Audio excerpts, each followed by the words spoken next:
Então só lhes resta uma rigorosa purgação nas zonas astralinas, ou a prática de sublimes virtudes, num hercúleo esforço para mobilizar as forças angélicas. Sob tal determinismo sideral, em cada encarnação, o espírito drena uma parte do seu acervo culposo e, devido ainda à sua imprudência ou primarismo espiritual, impregna-se outra vez com um diferente residual tóxico decorrente de novas estrutícias e desregramentos sociais.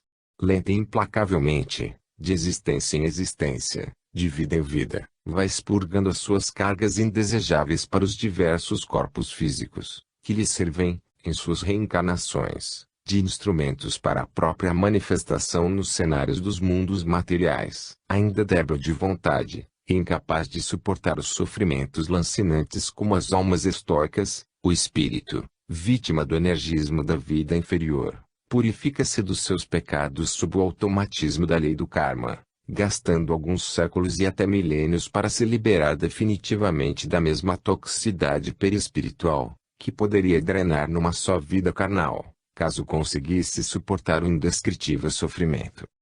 Considerando-se que Deus não dá o fardo maior do que as costas, tais espíritos endividados vão drenando as cargas conforme a sua resistência psíquica e o seu comportamento humano mais cristianizado. Mas, as almas mais esclarecidas sob a pedagogia da vida eterna, ao sentirem o peso acumulado em suas vivências de violações, então, resolvem submeter-se ao processo acelerado da drenagem mais rápida para o solo terráqueo, por intermédio do corpo carnal. Assim, tentam expurgar da vestimenta delicada do perispírito, numa sua existência física, a maior percentagem desse lastro de alta densidade, embora, também, pudessem processar esse expurgo em várias reencarnações, e em doses homeopáticas.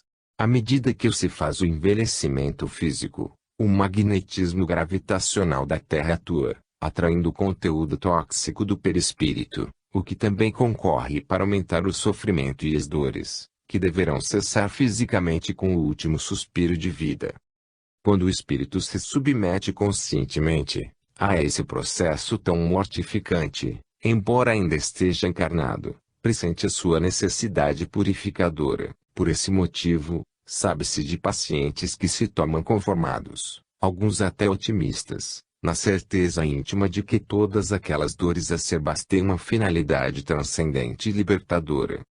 Todavia, à medida que se concentram energias purificadoras, a ação da luz divina vai fazendo fluir, cada vez mais intensa, o residual para a periferia, desintegrando miasmas, vírus, toxinas, ultravírus, formas mentais que freiam a sublime atividade perispiritual.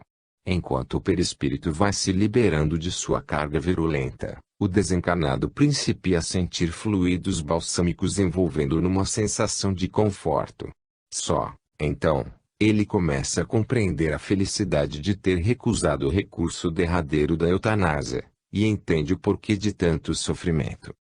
Bem diz a prova redentora, ao deixar seus males na intimidade silenciosa do túmulo.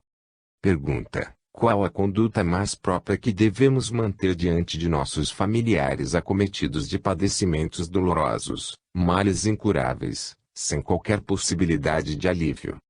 Ramatiz: a prece em favor do enfermo ainda é o recurso balsâmico mais aconselhável e benfeitor, pois, além de envolvê-lo sob um manto de vibrações sedativas, ainda o ajuda a suportar, corajosamente, seu estado mórbido.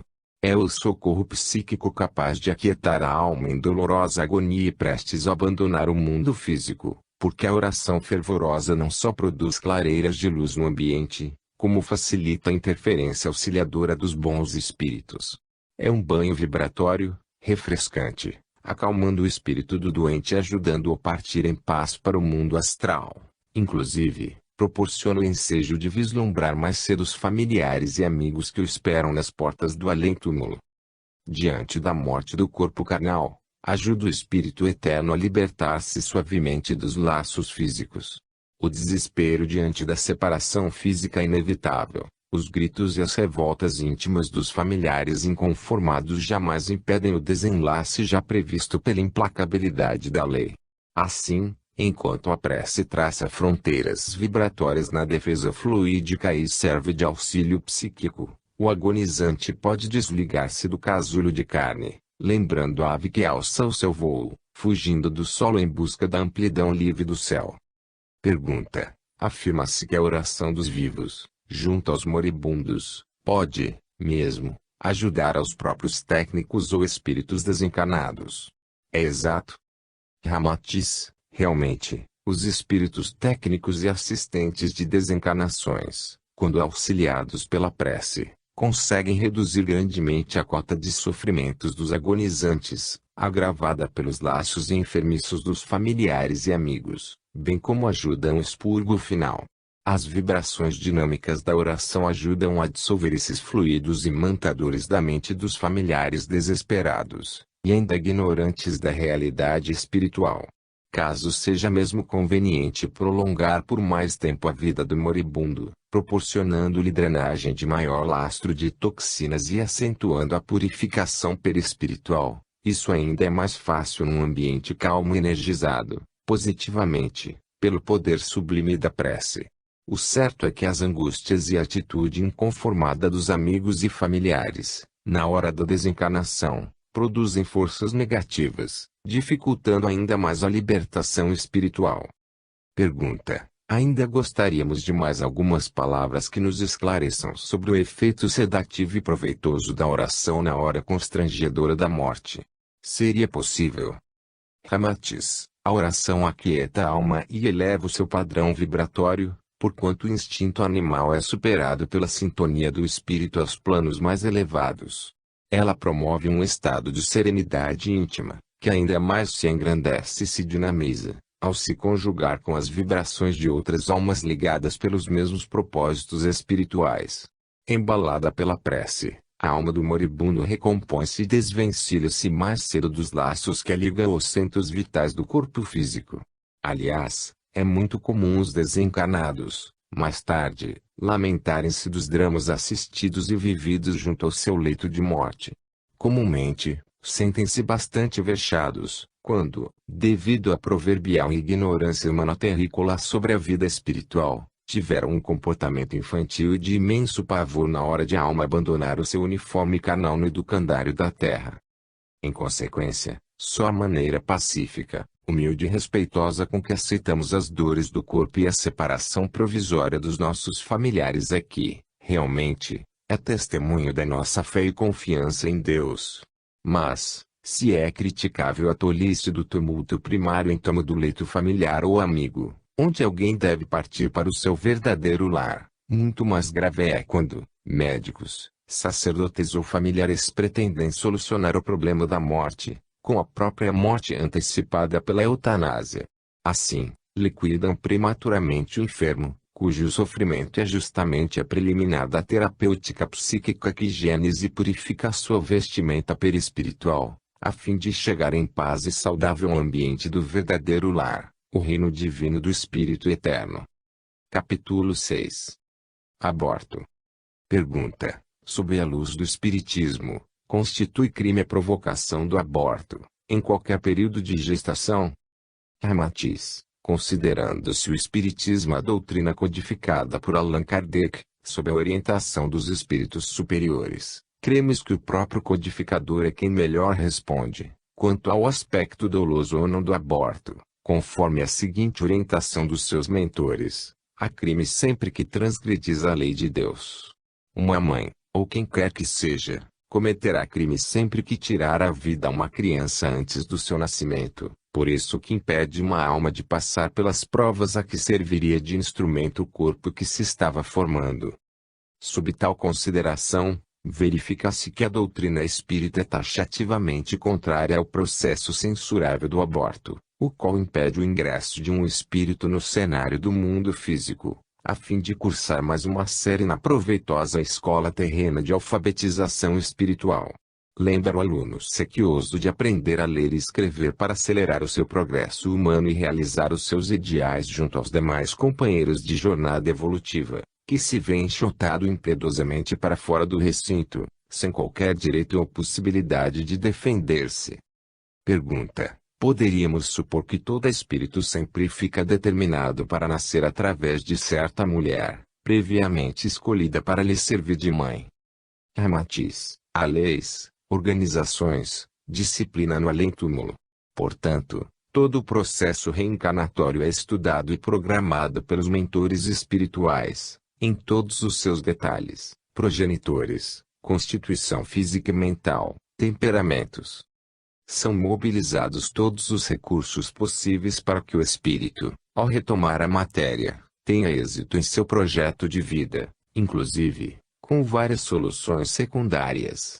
São programadas uma alternativa principal e outras secundárias, de modo a ser a vida material mais útil para o reencarnante. Mesmo os espíritos de consciência primária, que ainda são incapazes de traçar os programas de suas vivências na matéria, dominados pelos comportamentos decorrentes das forças coercitivas do instinto animal, são conduzidos à encarnação obedecendo a certo esquema coletivo e disciplinado pelos mestres da espiritualidade. Embora sejam, mais propriamente, arrastados pela lei gravitacional, em direção ao ventre da mulher terrena, os responsáveis por seus destinos na Terra vigiam-nos desde o seu nascimento, crescimento e até os derradeiros minutos de sua vida orgânica.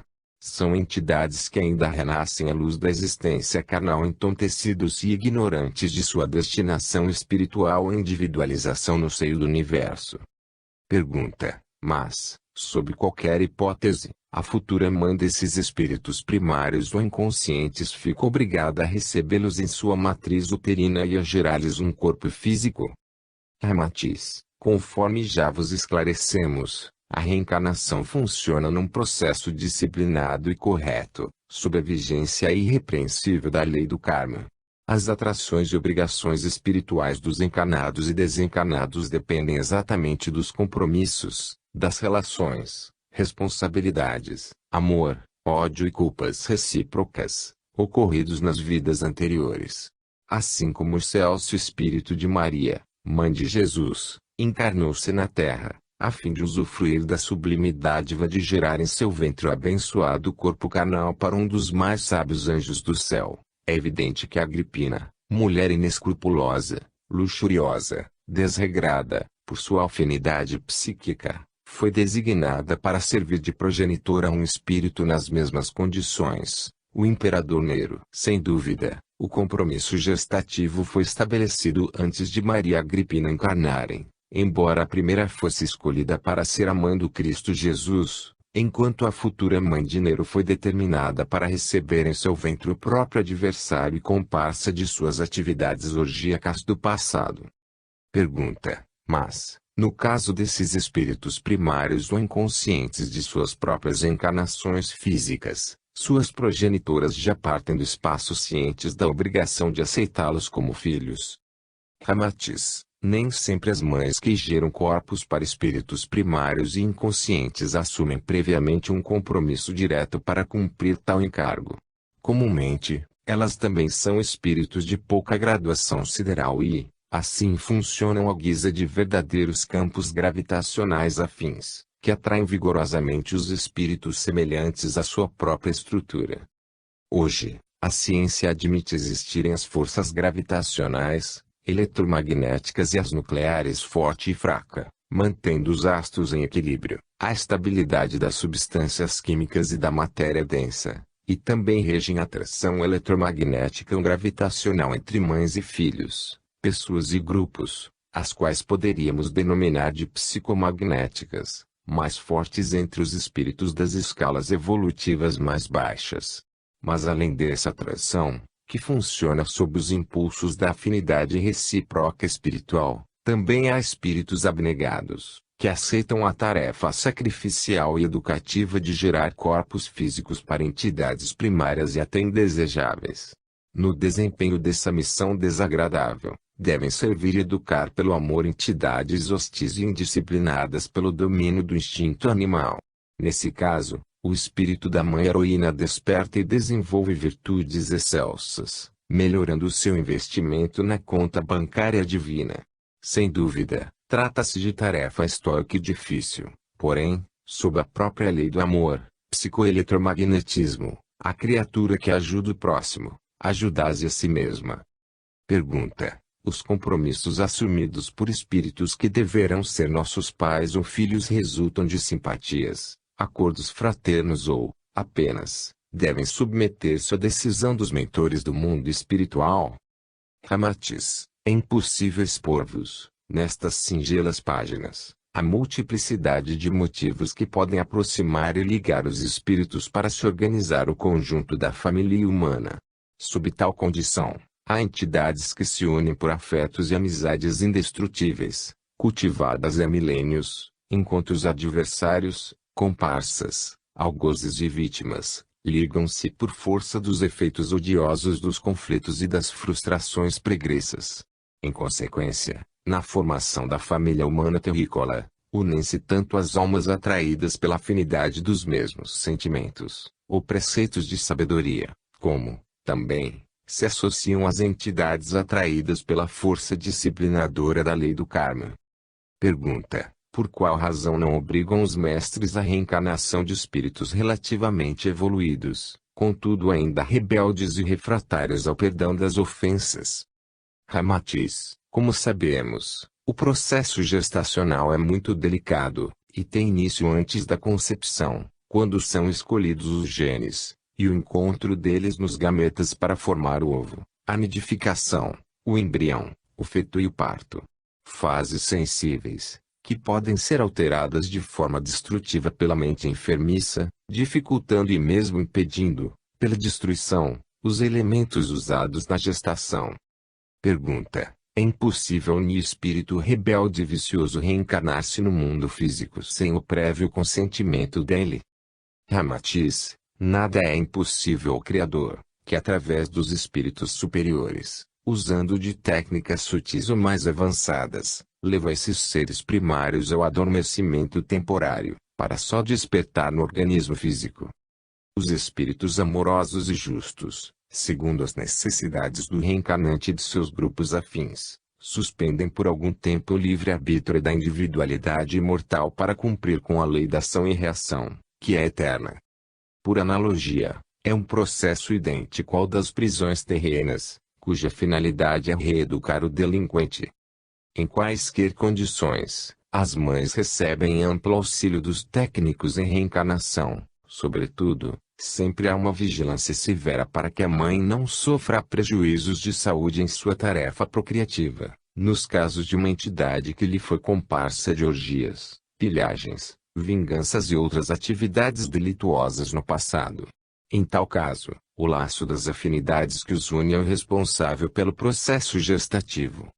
Sem dúvida, há casos em que o poder mental é tão desenvolvido, em certas entidades malévolas, que dificulta completamente qualquer tentativa encarnatória por parte dos mentores espirituais, sem a vontade e a quiescência das mesmas.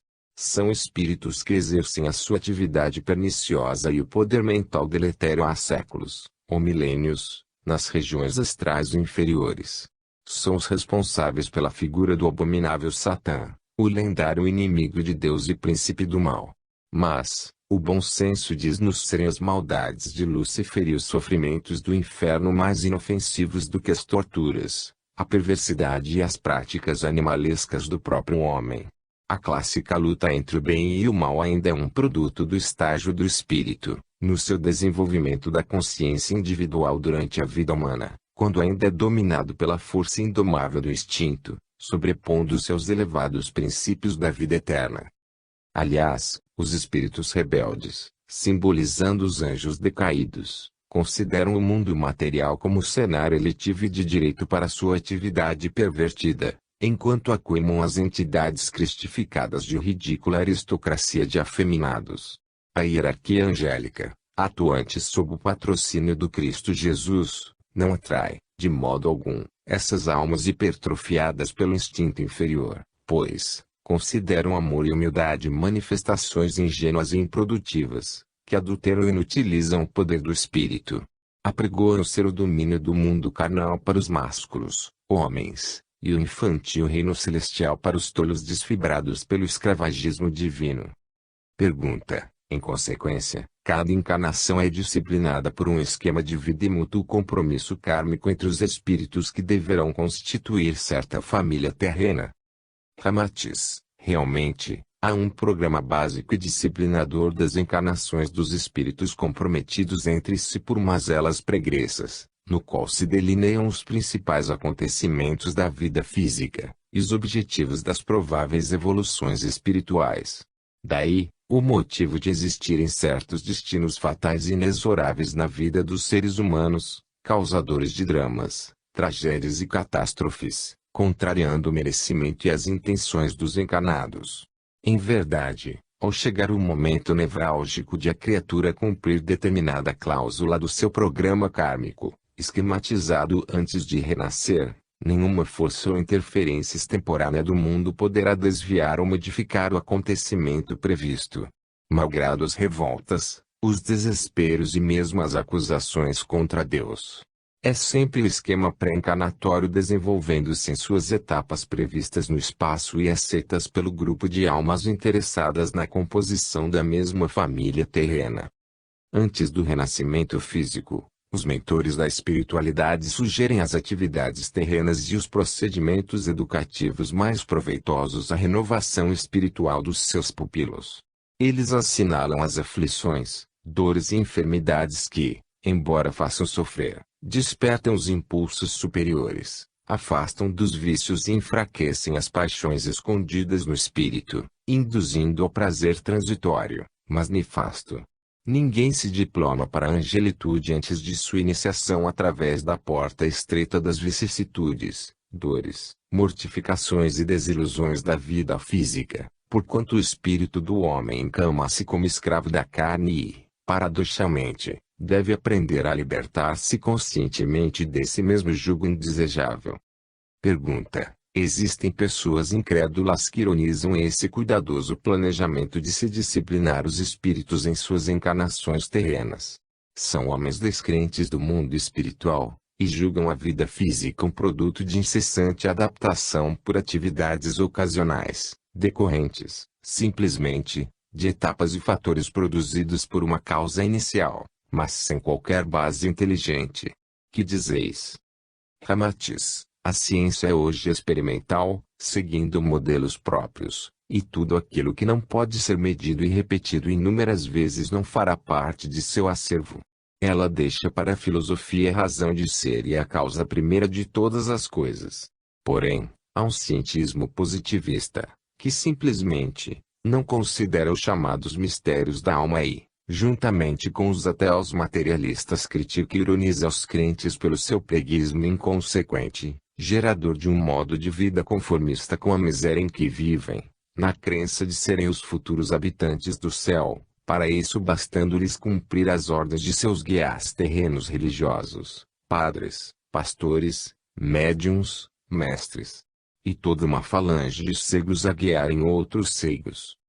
A ciência é um dos caminhos para chegar ao próprio Criador, pela razão. Ela é neutra em sua essência. Os cientistas é que ora são monistas, panteístas, teístas, deístas ou materialistas ateus. É necessário não misturarmos as causas com os efeitos. Pergunta: poderias informar-nos como os espíritos mentores e responsáveis pelas encarnações terrenas esquematizam a composição de uma nova família na Terra?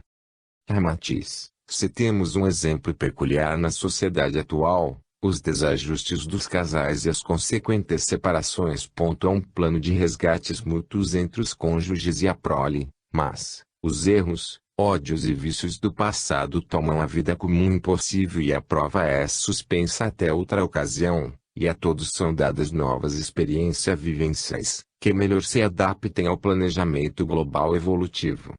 De um modo geral, há todo um esforço nos projetos para que as reencarnações não venham a requerer modificações e ajustes extemporâneos, após o nascimento físico das entidades reunidas num mesmo programa de vida física, consanguíneo. Os mentores espirituais preparam previamente, com todas as minúcias e detalhes, a sequência dos eventos educativos e também conetivos, a serem executados na periferia do orbe físico. Evidentemente, As almas que já superaram a maior parte dos conflitos e das ofensas mútuas do passado conseguem maior êxito e fidelidade ao esquema redentor. Assim, velhos inimigos ainda separados por sucessivos conflitos espirituais, mutuamente responsáveis por dramas e tragédias consequentes às desforras e vinganças pessoais, quando se decidem a sua renovação íntima, cursam a existência de um modo mais salutar, com um comportamento mais pacífico, proveitoso e de recíproco esclarecimento. Em consequência, no esquema básico do futuro conjunto familiar terreno, ficam especificados os deveres de todos, e os vários recursos de retificação espiritual, os incentivos para a tolerância e ajuda mútua e a terapêutica do amor no sentido de o conjunto superar a força instintiva animal pelo uso dos ensinamentos cristãos. Ajustam-se para o progresso da vivência educativa. Os esforços dos mentores são no sentido de eliminar as querelas encamatórias, substituir a brutalidade pela gentileza, a irascibilidade pela tolerância, a frieza da indiferença pelo calor da ajuda, e a desforra pelo perdão, proporcionando o cumprimento da lei do amor. Assim, unem-se figadais inimigos de muitas encarnações passadas, antigos sócios de várias atividades humanas, entrelaçados pelo ódio de faltas cometidas pelo excesso de avareza ou egolatria, políticos ambiciosos, cruéis e vingativos, mulheres traídas pelos esposos libidinosos, ou esposos feridos no seu mais sincero afeto por companheiras fecceninas. Escravos e algozes, assassinos e vítimas, comparsas de pilhagens e piratarias perversas fazem uma pausa para a reconciliação no mundo espiritual, antes de partirem para a carne, aguardando a esperança de se ajustarem fraternalmente num mesmo esquema encarnatório. São cientificados de ser a senda definitiva para a angelitude e o culto incondicional do amor, ensinado e vivido pelo Cristo. As almas candidatas à formação de uma nova família, na Terra, então, fazem 1000 promessas e alimentam 1000 sonhos esperançosos de uma vida fraterna entre a parentela carnal. Pergunta: mas em face da discórdia, de incompreensão, da tragédia, do ódio e do crime, que acontecem no seio da família humana, porventura, não falhariam, lamentavelmente, os esquemas educativos e redentores traçados previamente no espaço? Matiz: ainda é muito difícil para um conjunto de almas conflitadas entre si, por ressentimentos, ódios e ignomínias do passado, que consigam cumprir de modo integral o programa aceito antes de sua encarnação na Terra, pois as promessas e mútuos compromissos são velados pela perda da memória perispiritual. É evidente que os projetos elaborados por criaturas viciosas dificilmente serão concretizados totalmente, por serem espíritos primários nos seus esquemas encarnatórios. Malgrado as boas intenções dos espíritos interessados numa vivência amorosa e pacífica, quando na composição da família terrícola, depois de submersos na matéria e subjugados pelos impulsos instintivos da animalidade, torna-se muito difícil manterem entre si os compromissos assumidos antes do renascimento. O homem terrícola ainda está sob o jugo de sua personalidade egoísta e orgulhosa, é fortemente influenciado pelo instinto animal, e termina por esquecer as promessas de tolerância e perdão aos seus adversários do passado. Dominado pelo personalismo, cômodo e egocêntrico, é incapaz de qualquer sacrifício ou concessão ao próximo. Os sentimentos negativos vitalizados e a vigorosa tendência de ter e não de ser transformam os bons propósitos espirituais em reações mesquinhas, frustrando as boas intenções e iniciativas sadias. Cria-se uma defesa mútua, proporcionando um não ceder, fazendo de cada criatura um ser vigilante, em incessante estado de defesa, pressentindo subjetivamente os adversários pregressos sob o consanguíneo traje carnal. A fraca memória dos espíritos terrícolas os faz complicar ainda mais os conflitos espirituais do passado, pois, sob a ação da herança animal, escravizam-se as paixões e emoções primárias da vida física transitória. Sacrificam a feliz oportunidade de fazerem as pazes e desatarem os laços kármicos com os velhos adversários, a fim de usufruírem alguns momentos de satisfações inferiores. Pergunta: apesar do mais perfeito planejamento elaborado no espaço, ainda se torna muito difícil a harmonia e o aproveitamento dos espíritos adversos, mesmo com o recurso das uniões através dos laços íntimos de família. Não é assim? Ramatiz, realmente, apesar das promessas e dos compromissos jurados, programados entre os espíritos antes das encarnações, as boas intenções memorizadas na erraticidade, quase sempre, são olvidadas na vivência física por interesses antagônicos, que ainda mais fortalecem os ressentimentos, as críticas, obstinações e queixas, fundamentadas nas animosidades das existências anteriores. Não obstante o disfarce carnal e da semelhança física, unindo os espíritos adversários sob a mesma ancestralidade biológica, emergem as antipatias pregressas, ante a mais leve humilhação ou reação de amor próprio. Ademais, ainda se deve acrescentar aos conflitos domésticos da família terrena a interferência de outros espíritos antagônicos e desencarnados, os quais tomam partido por esse ou aquele familiar de sua simpatia pregressa, enquanto acicatam o resto da parentela, como processo de desforra do grupo de seus desafetos passados. A família terrena, via de regra, transforma o lar na miniatura de inferno, porque os seus membros são deseducados, invigilantes e imprudentes, sacrificando facilmente a vida espiritual definitiva por quinquilharias transitórias materiais e por suas paixões. Pergunta: os espíritos que se associam para constituir as famílias terrenas, figurando vítimas e algozes, ofendidos e ofensores, exploradores e explorados, escravos e senhores, sempre se encarnam na condição de pais e filhos, cônjuges, irmãos, ou apenas na condição de parentes colaterais? Ramatiz: a família humana é justamente uma das mais importantes instituições sociais humanas, espécie de abóbada protetora, responsável pela perpetuação física dos seres humanos. Cabe-lhe, ainda, a obrigação de amparar a prole e educá-la, até a sua emancipação na luta pela sobrevivência terrena. E através da união física entre os esposos, reciprocamente devedores, e sob o teto da família que se acelera a escalonado espiritual, em face do mútuo revezamento em várias encarnações, quando os filhos de ontem podem ser os pais de hoje, ou de amanhã. Quase sempre, os algozes das encarnações pretéritas tomam-se os pais das próprias vítimas de outrora, lapidando-se entre as dores e as preocupações angustiosas, causadas desde a infância aos descendentes carnais, ante as tradicionais doenças como gripe, febres, bronquites, cólicas, dores de ouvido, de dentes, sarampos ou amigdalites.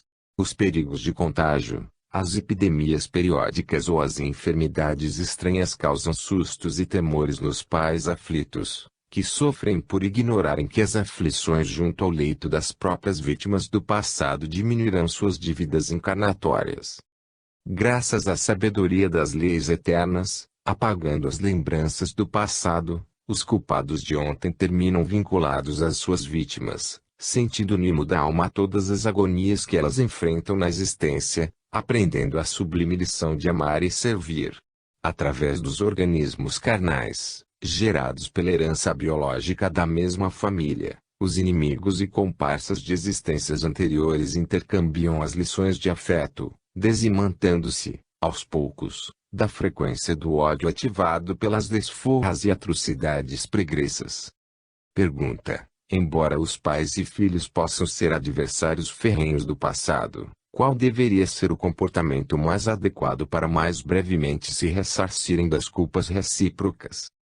Ramatiz: sem dúvida, as relações amistosas, tolerantes e pacíficas tanto devem ser dos pais para os filhos, como dos filhos para os pais. Diante da disposição de ânimo, simpatia ou antipatia dos atores desses dramas, é de senso comum que só a tolerância e o respeito mútuo beneficiam espiritualmente as criaturas. Os filhos não pertencem aos pais, nem os pais pertencem exclusivamente aos filhos, mas trata-se de espíritos cuja individualidade eterna permanece acima das convenções e dos fenômenos sociais, razão pela qual jamais podem ser escravizados entre si. O respeito, os direitos e deveres e o amparo devem ser recíprocos e, acima de tudo, devem-se manter as relações de liberdade individual, referentes ao destino de cada um, uma vez que tem cada espírito uma tarefa a cumprir, não determinada pelos preconceitos, pelo orgulho ou pela imposição familiar. Há de se respeitar o destino particular de cada membro da família, ante a realidade de ser o corpo transitório e o espírito eterno. Assim, as filhas e os filhos, às vezes, são inclinados a uniões afetivas, decisões, planos e preferências específicas, que vão desde o namoro, o noivado e ao próprio casamento, podendo contrariar os preconceitos sociais, os projetos financeiros ou as simpatias dos pais, obstinados pelas próprias opiniões e decisões, por orgulho familiar. É evidente que, se já existem raízes adversas e ressentimentos espirituais de vidas anteriores, não tarda o conflito na família, desde os rompimentos afetivos às frustrações e separações entre pais e filhos, o que só agrava a animosidade kármica. O ressentimento da vítima prejudicada cresce e aumenta em sua intimidade espiritual, ao pressentir, sob o disfarce do parentesco, a mesma entidade que já o maltratou ou feriu em vidas anteriores. Os filhos não são propriedade, nem investimento familiar. As suas relações com os pais devem ser exclusivamente de natureza afetiva, embora se deva manter a disciplina mais justa, sob os códigos morais dos usos e costumes sociais. Os problemas de relacionamento difícil devem ser resolvidos através de diálogo franco e pacífico.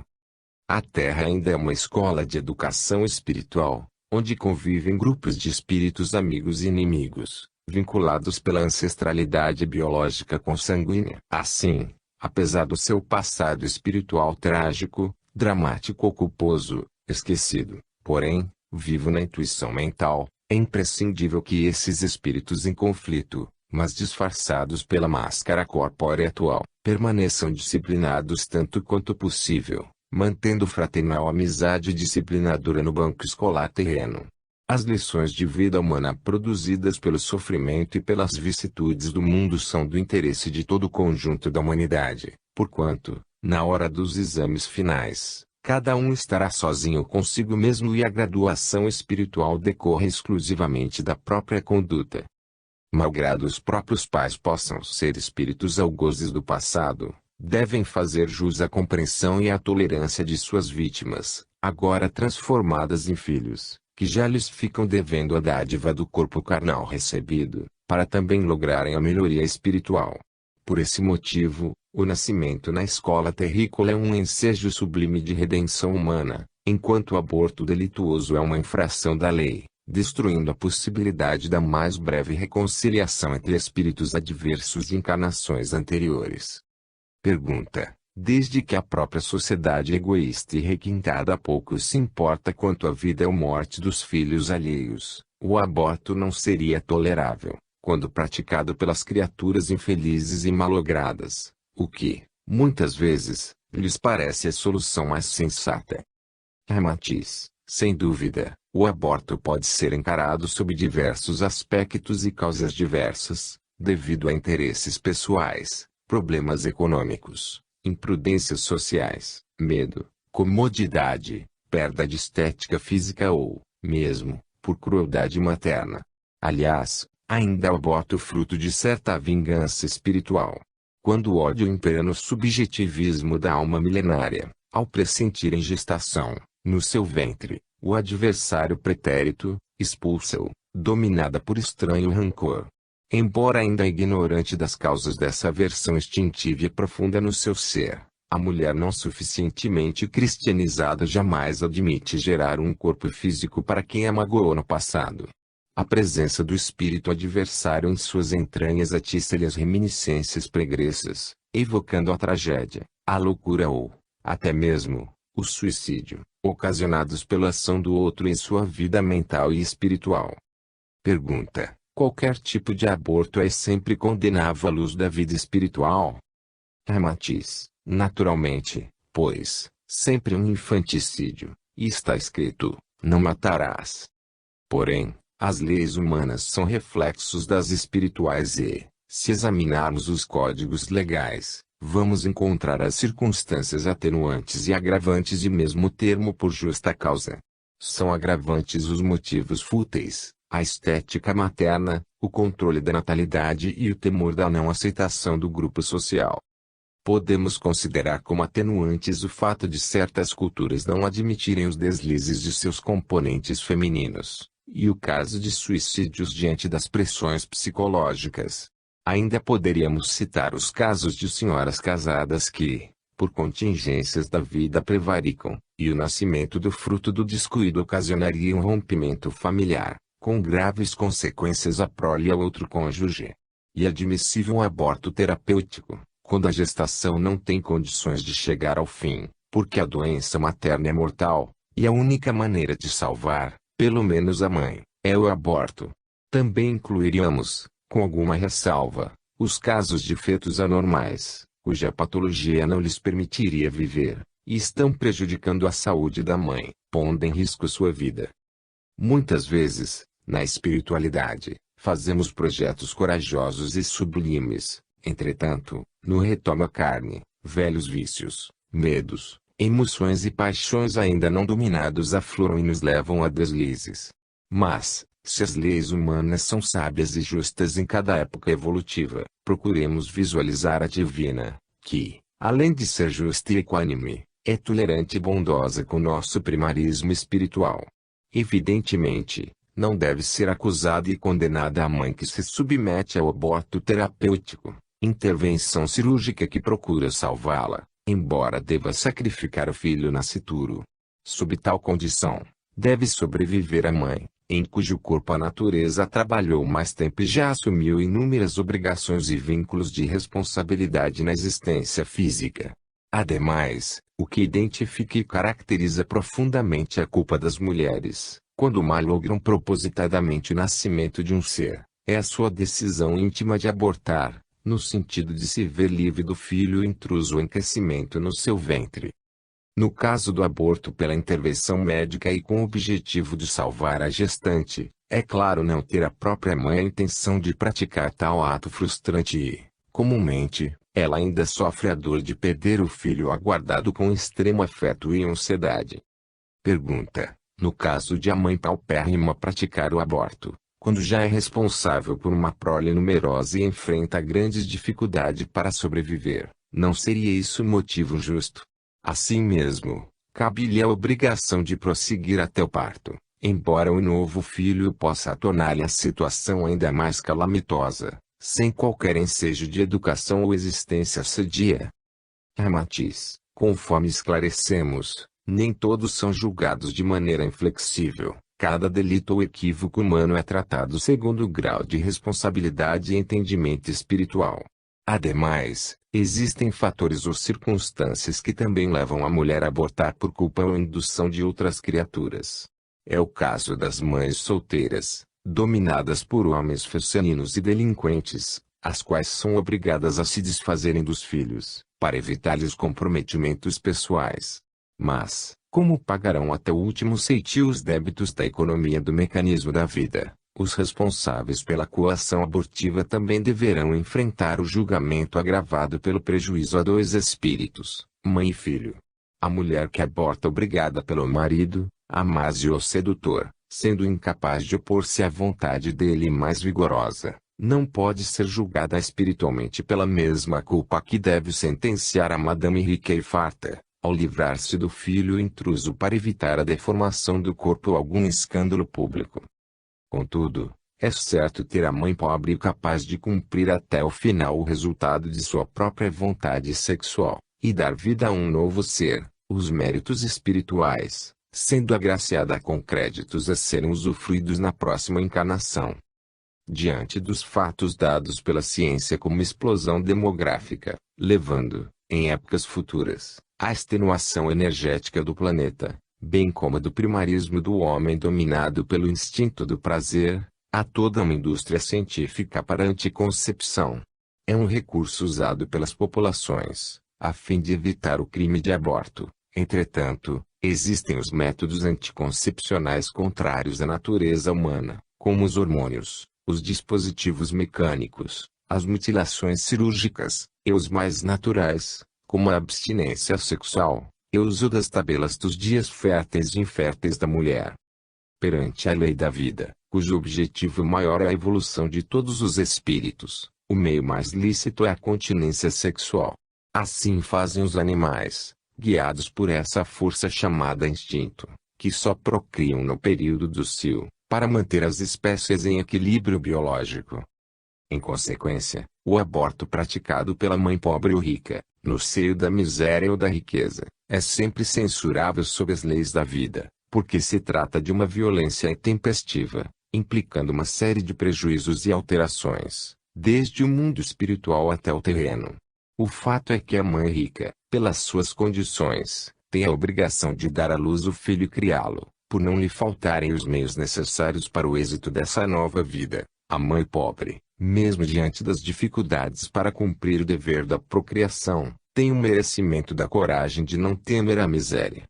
Pergunta: insistimos, ainda, em indagar-vos, mesmo submetida às maiores privações do mundo, sobrevivendo dificilmente, sem qualquer ajuda, a mãe paupérrima é sempre culpada a se praticar o aborto.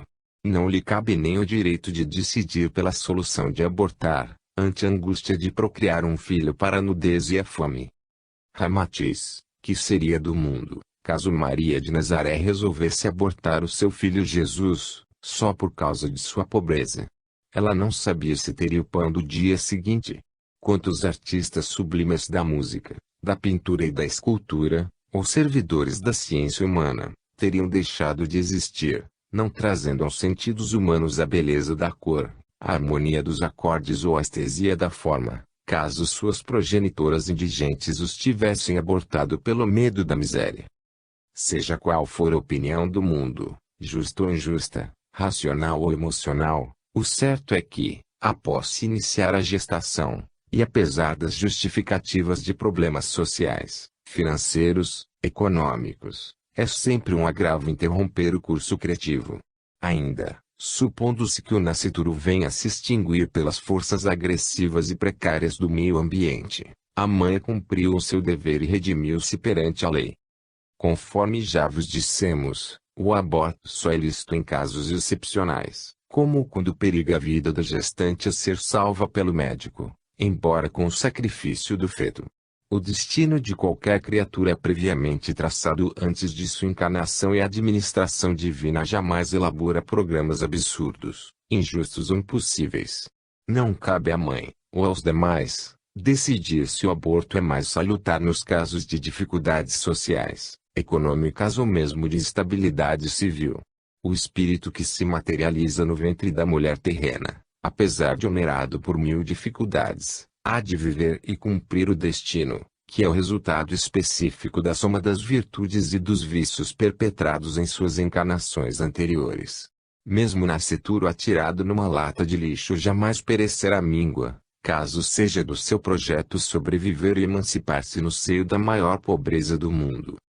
Não há qualquer imprudência, leviandade ou negligência por parte dos mentores siderais, quando decidem sobre determinado destino humano, considerado pelos homens justo ou injusto. Tudo é examinado, programado, de modo a favorecer o encarnante quanto à sua vida espiritual, pois, o resto é simples acessório de vivências carnais transitórias. Cada homem vive o esquema necessário ao seu karma passado, quer venha nascer num tugúrio infecto ou num palácio dourado. Jamais receberá proventos e favorecimentos indevidos, nunca pagará dívidas e contas que não assumiu.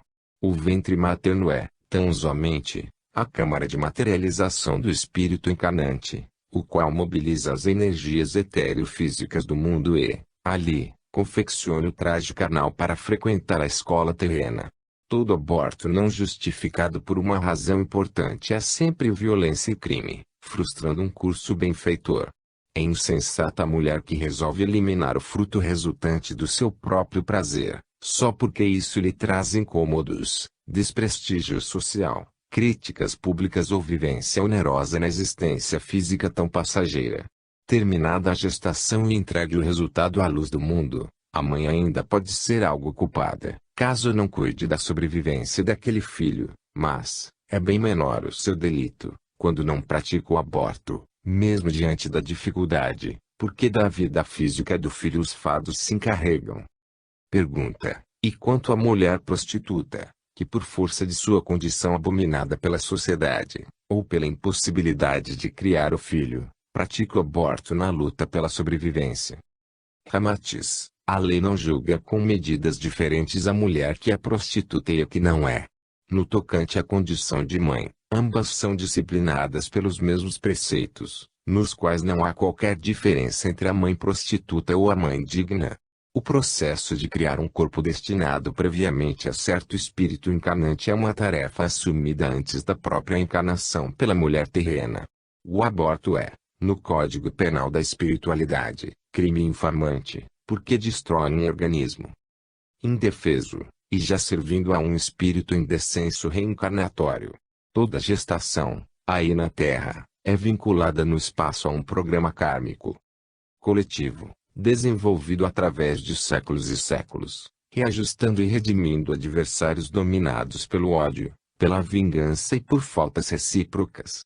Em consequência, o aborto é um imprevisto, alterando todo o programa de um grupo, pois, além de expulsar do organismo físico, o espírito enquadrado num plano redentor na carne, também frustra o trabalho de centenas de almas submetidas ao mesmo processo encarnatório. Em face das reduzidas oportunidades de reencarnações para os espíritos aflitos, precisando pagar seus débitos, para eles, pouco importa se renascerem no mundo físico através de mãe milionária e de elevada condição social, de mãe paupérrima com dificuldade de sobrevivência ou, mesmo, por intermédio do ventre materno de uma prostituta. Quem necessita urgentemente de um traje protetor para cumprir suas tarefas nos ambientes terrenos pouco se importa com a marca e a qualidade da vestimenta, mas aflige-se para envergar, o mais cedo possível, o agasalho capaz de aliviar a sua terrível necessidade espiritual. Porém, toda prostituta que se submete ao processo gestatório até o seu término se redime, em parte, de sua imperfeição diante da sociedade. Entre a mãe rica, sofisticada e epicurística, a praticar o aborto por motivos sociais ou por vaidade pessoal, e a prostituta que, com as dificuldades da vida libertina, cumpre a sua gravidez, a vida maior coroa a infeliz moradora do prostíbulo com o galadão da glória maternal. No entanto, a mãe rica abortadeira ainda terá de expiar a sua falta contra a criação, enfrentando, em próxima existência, o destino infeliz de também negociar a sua própria carne para viver. Pergunta: muitas pessoas são defensoras do aborto, alegando não existir, nos primeiros meses de gestação, uma vida organizada. Logo, se não existe uma vida disciplinada ou superior no ventre da mulher, não é delito a prática do aborto. Afirmam que, só depois de nascer a criança, há o aparecimento de uma personalidade para, depois, se desenvolver no decorrer da própria existência. Que dizeis?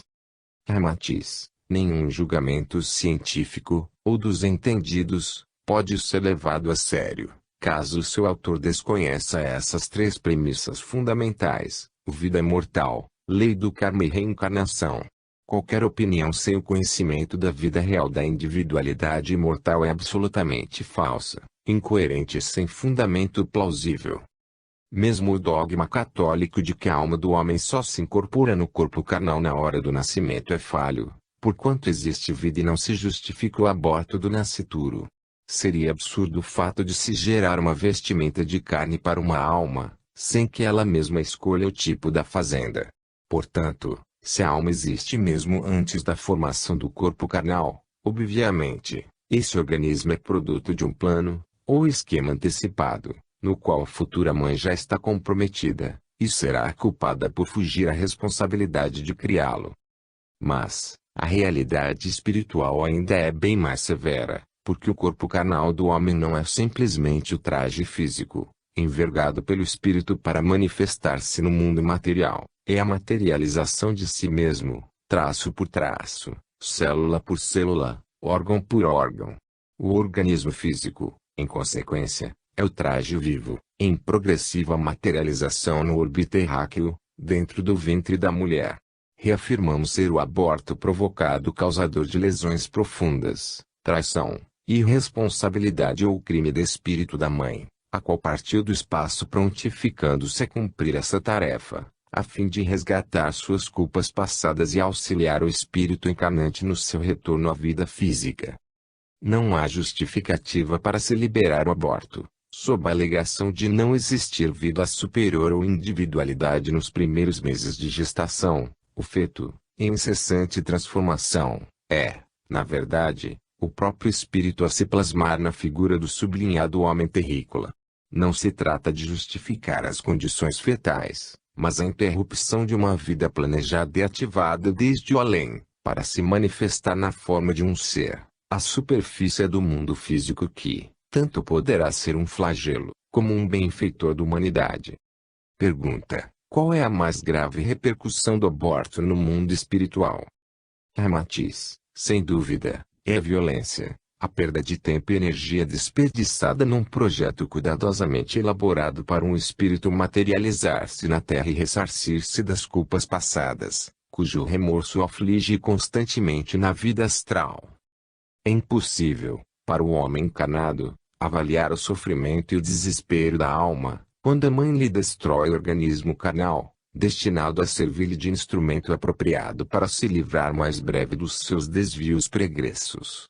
Mal sabem as infelizes mães abortadeiras que esse rompimento imprevisível frustra um programa da mais alta responsabilidade espiritual, do qual os médicos e as fazedoras de anjos assumem a responsabilidade, e terão de ressarcir os danos causados à mãe e ao filho, em próximas reencarnações, atrasando a própria evolução espiritual. Vide o capítulo Os Charcos de Fluidos Nocivos no Astral Inferior, da obra Vida Além da Sepultura, de Ramatiz, onde se descreve a terrível situação dos responsáveis pelo aborto, considerados os inimigos da vida, além das deformações ideoplásticas que, depois, os materializam na Terra, compondo uma das repulsivas faunas teratológicas. Na hora infeliz do aborto, são seccionadas abruptamente as ligações não só de corpo para corpo, como, também, de espírito para espírito, frustrando uma pleiade de tarefeiros do bem, curvados e pesarosos pela ignorância humana, a ceifar de um só golpe brutal a vida carnal e anímica de um ser esperançoso de encontrar a redenção de seus equívocos. Pergunta: que dizeis da estuprada que, em consequência, engravida e pratica o aborto por causa da revolta justa em expulsar de si o fruto de um delito hediondo? Ela também incorre na mesma culpa atribuída aos que praticam o aborto sem um motivo real.